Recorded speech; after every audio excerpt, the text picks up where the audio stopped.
Adanya aksi vandalisme yang dilakukan oleh orang yang tidak bertanggung jawab menjadi perhatian pemerintah Kota Palembang. Oleh karenanya, mencegah kejadian tersebut, Satpol PP Kota Palembang akan meningkatkan patroli.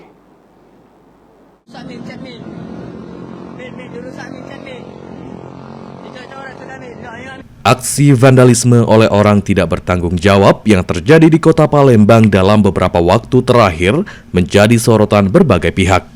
Menanggapi hal tersebut, Kasatpol PP Kota Palembang, Harrison Muiz menegaskan, secara hukum peristiwa tersebut sudah dilaporkan ke kepolisian. Meski begitu, pengawasan dan patroli terus dilakukan per jam. Dengan upaya yang dilakukan, pelaku yang tertangkap akan disanksi sesuai aturan berlaku dengan berkoordinasi dengan kepolisian.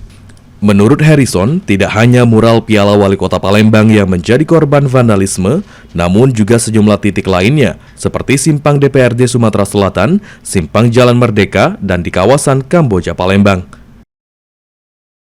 Tetap yang sudah kita mural kemarin, yang sudah kita lakukan, yang Piala Wali Kota, itu kan seperti di DPR Provinsi.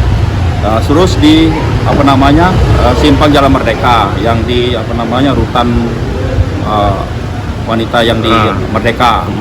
Yang wilayah-wilayah yang sudah kita lakukan di Kamboja, yang sudah kita lakukan itu tetap kita lakukan pengawasan terus. Sandi Pratama, PAL TV.